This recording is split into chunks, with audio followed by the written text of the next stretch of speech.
and thank you for asking me to talk about this slightly different subject. I'm going to introduce the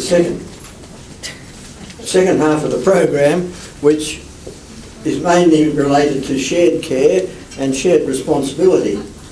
Now, I've had a long experience, and this is my first experience with shared care and responsibility. It was my first day as a junior resident medical officer, which is a long time ago.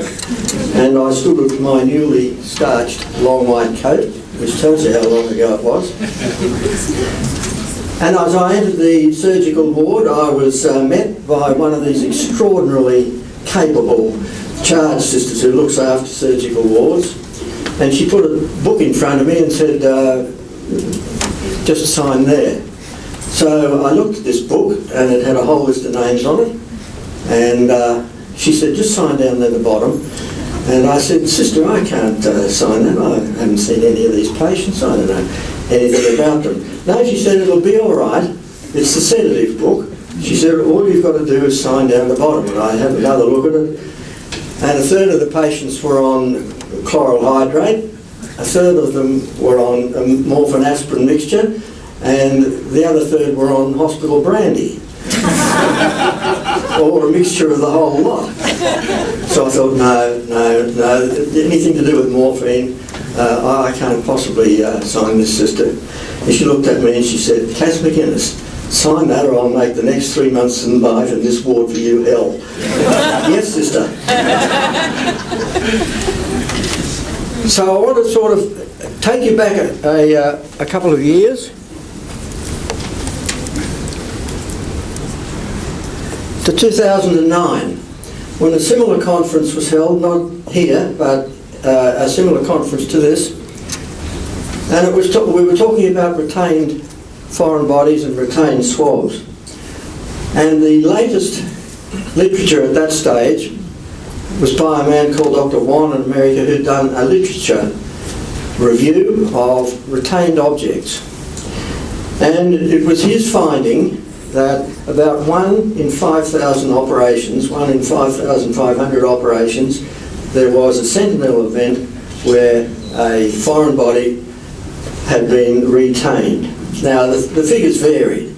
They vary who you read, whether you read the insurance company or the lawyers or the forensic people, and it seems to vary from 1 in 5,000 to one about 15,000, and I don't think it's changed terribly much. Of those, 60% were swabs. The Americans call them sponges, we call them swabs, but they're the same thing. But the worrying thing was that in 62% of those cases, the counts were correct. Now, I'm not going to talk about the counts that find there's a swab missing. We all know what to do with that sort of situation. But what I am concerned about is with the cases where the counts are not correct, or they are correct. And as a result of that, there were certain high-risk situations pointed out. Now, we all know these. I don't have to tell this audience. Emergency situations where large volumes of blood might be used, things are done quickly, multiple specialists involved, neurosurgeons operating with orthopaedic surgeons. A change of operation. Now, this has become more important in latter years since laparoscopy. And we've had a couple of cases reported in the ANZ Journal where packs were left in and where a laparoscopic cholecystectomy had been converted to an open cholecystectomy. This seems to be a risk factor. And of course there are others. Changes of staff, resources, whether it's early Sunday morning and there's no staff around, and even the BMI. Now that's the BMI of the patient, not the surgeon.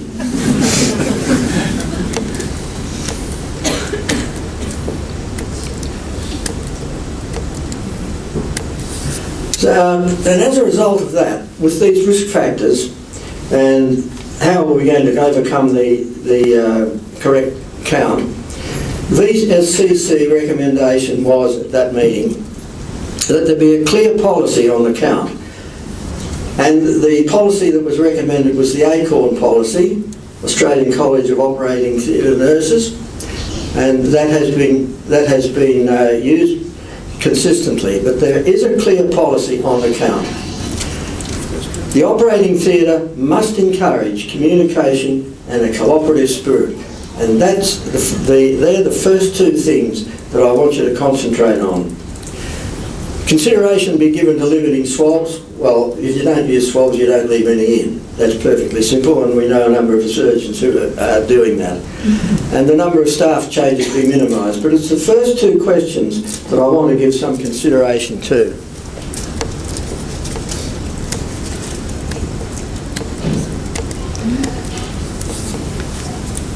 Now, these sentinel events, we wanted to know whether, as a result of those recommendations, anything had happened. Well, in 2009, we had 20 sentinel events at the VSCC. In 2010, it was 20 again. In 2011, it was 9. And in 2012, it was 8. And in the last year, we've only had 6 sentinel events, and we've not had a retained swab for 2 years. So, are we doing anything any good? Well, I thought I'd try and find out. 28, it was 22. In the last year, 6 of these 6 sentinel events, 4 of them were due to drain tubes, and I'll come to those in a minute. So I visited 3 hospitals. There was a Metropolitan General Hospital down the Peninsula way, where they do a wide variety of general surgery, including obstetrics and gynecology. I visited a trauma hospital in Commercial Road, where they do see quite a lot of trauma and transplantation. And I visited the staff of a busy hospital in Flemington Road, where they do multiple on little people and have long operating hours while they're separating twins and something like that. So I asked these nursing staff what they did. They all said they obey and they stick to the ACORN recommendations. Now, the ACORN recommendations are a volume, very sensibly written, and it's all standard counting, done by 2 people, sometimes always 2 counts, sometimes 3 counts, depending on what the operation is. Always time taken to do it, and everything done according to Hoyle. And they all do that. So I asked the Metropolitan Hospital, yeah, all right, we all do that. There must be something different. What are you doing different? And they said, well, we're not doing anything different. We haven't had a retained foreign body for 5 years. What's the problem? So I said, well, how come you're doing it so well? And they made the interesting comment. They said, we take time. We particularly take the time in the first count, the time in count. We respect the time in count, and we respect the time taken prior to the operation, the so-called time out. Now, I'm grateful for these 3 hospitals, and thank you very much to them for giving me the answer about all the things that we can do. Now, the second hospital, the one in Commercial Road, said, and they do a lot of transplant and a lot of trauma, emergency services all hours of the night and that sort of thing. They've only had 1 retained swab in the last 4 years. What's the trouble? Why are you worried? I said, I'm not worried, I want to know what you're doing. Right. So they had a thought for a while, and then they said, well, we looked at limiting the swabs, but it didn't seem to help much. So then they said, all staff are drilled to respect the time for the count and the cooperation. The surgeons, which obviously has changed, the surgeons are now very drilled. They turn up on time, they respect the initial time out, and they give the people who are dedicated to do the counting time to do it. And they literally stand back from the operation and let them do it. And they are drilled to do that. And I said, well, that seems to sort of work. And she said, yeah, and they are proud to do it. And they recognised the emergency and the difficult situations, and they've had no problems for 4 years. So I got to the last hospital.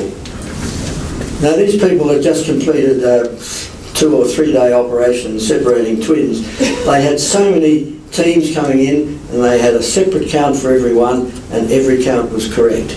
I said, how come?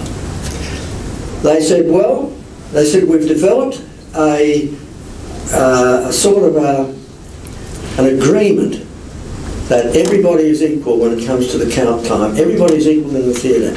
Everybody has the opportunity to put up their hand if they're worried about something. Everybody assists somebody and they give them time. And the other thing they said, and we all know this, that they had plenty of resources. So they said, if you've got plenty of resources and you take your time, this is what our secret was.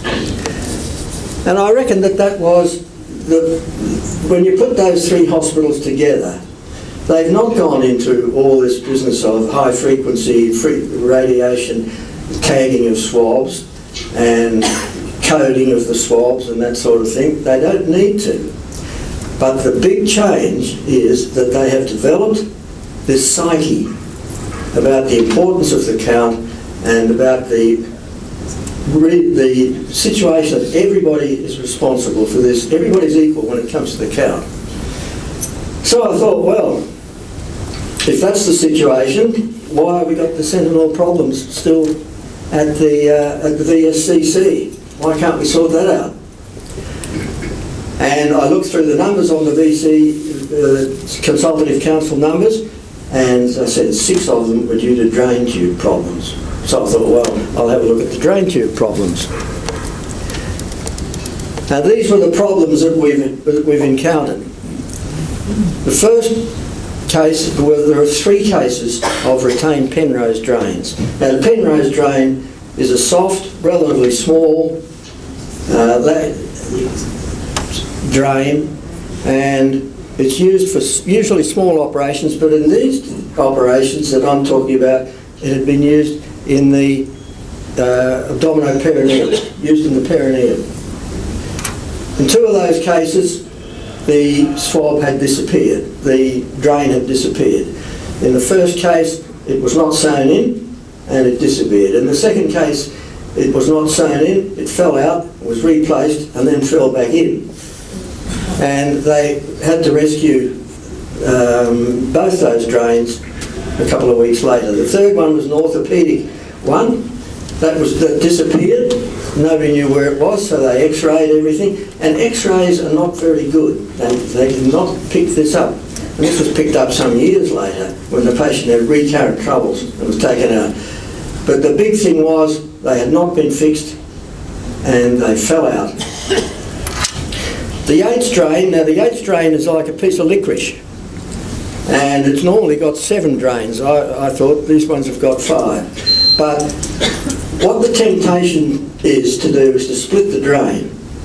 And in one of these cases, the drain was split, and the odds was split 5 to 2. The 5 one was put into the patient, and the 2 drain one was given back to the nurse.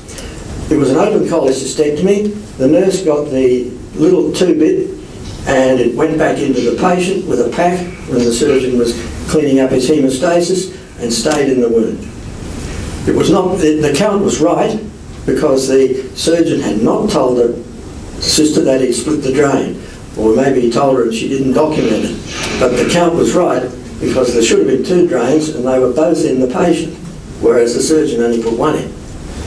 And that was discovered about 3 months later when the patient had recurrent abdominal pain. Nobody knew what it was. X-rays were normal and he had a final CT examination which diagnosed the problem and he had it removed.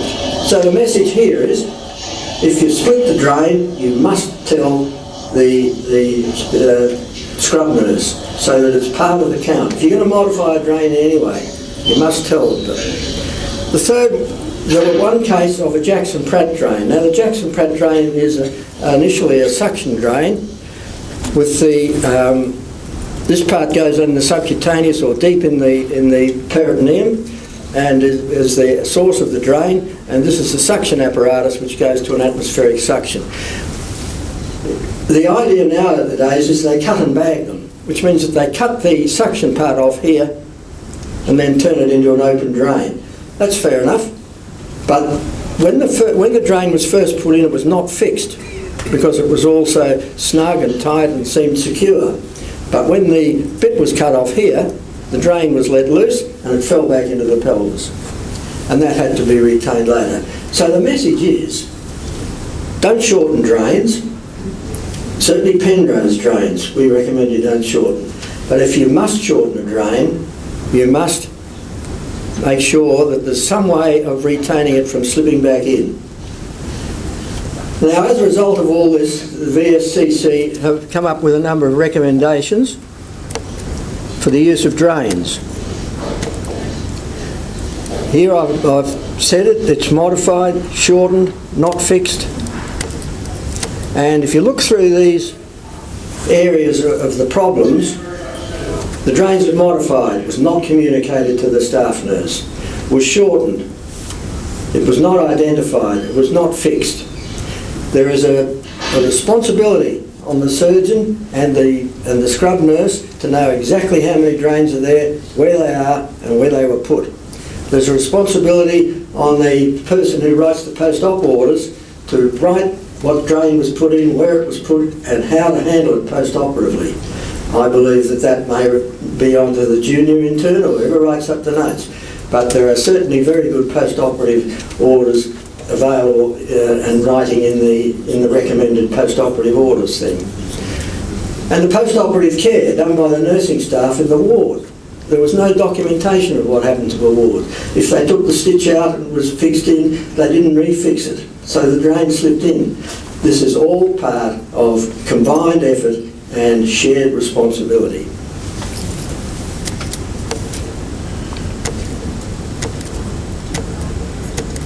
Now, as a result, the VSCC have come up with a whole series of recommendations.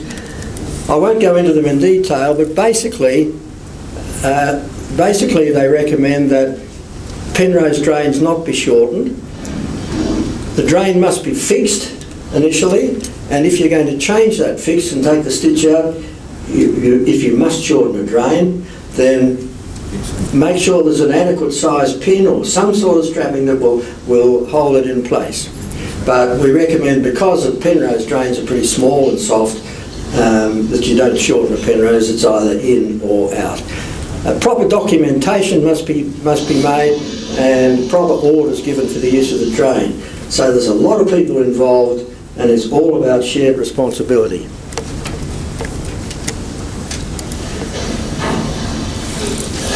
I'm a chronic depressive Melbourne supporter and I shudder every time we play Geelong because, well, we all know why. But it relates to the same thing. When I watch Geelong play football, they've got plenty of time to do things. They know what they're doing. If someone drops the ball, there's always someone there to help them pick it up. They don't get in each other's way. And that's what I believe we ought to be considering here when we're talking about patient care. Everyone is equally involved. We have respect for the other person and his position or her position, and we support and help them. Do not hinder others.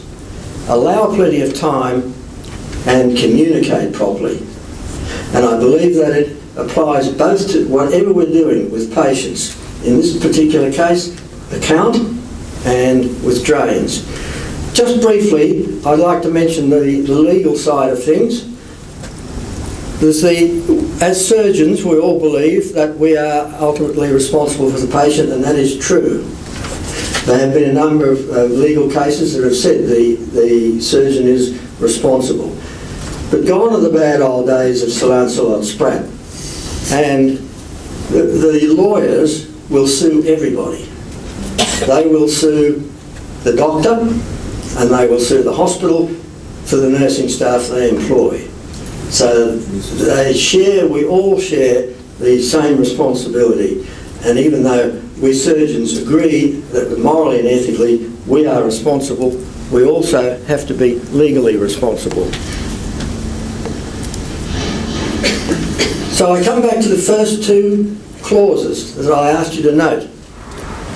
In 2014, I would suggest we have a clear policy and adhere to it. The ACORN for counting, and we've got the VSCC policy for drains. Have an environment and communication and shared responsibility.